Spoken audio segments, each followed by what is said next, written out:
नमस्ते YouTube family. आज आपण ना सोयाबीनची सुकी भाजी बनवणार आहोत. त्यासाठी आपण इथे पाणी गरम करत ठेवलं आहे.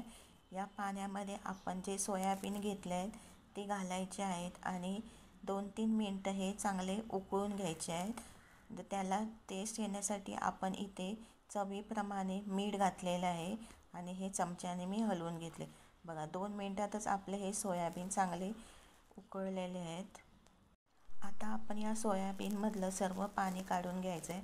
आता मी इथे पाणी काढून घेतलेलं आहे. सोयाबीनसाठी लागणारं साहित्य इथे मी हे सोयाबीन पाणी काढून घेतलेले आहेत. टॅमॅटो, कांदा, कोथिंबीर, कढीपत्ता आणि इथे आलं लसूण पेस्ट करून घेतली आहे.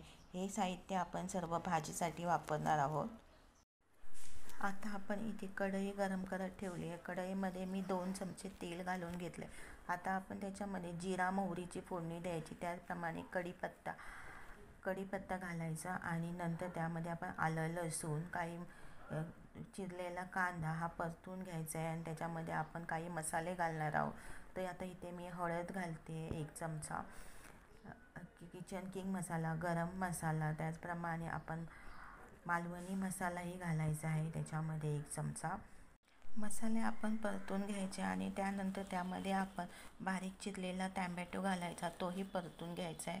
टॅमॅटो, कांदा सर्व चांगला तेलामध्ये फ्राय करून झाल्यानंतर आपण त्याच्यामध्ये चवीप्रमाणे मीठ घालायचं आणि आता मी थोडीशी इथे कोथिंबीर घालणार आहे. कोथिंबीर आपण भाजी शिजायच्या अगोदर थोडीशी घालायची, म्हणजे आपल्या भाजीला चांगली टेस्ट येते. आता आपण त्याच्यामध्ये सोयाबीन घालायचे आहेत.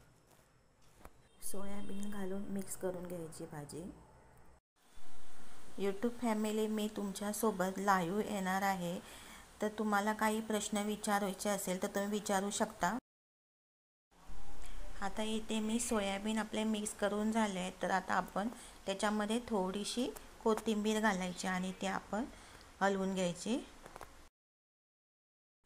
आता इथे मी ही भाजी तुम्हाला खोलून दाखवते. पहा, किती सुंदर अशी आपली भाजी तयार झाली आहे.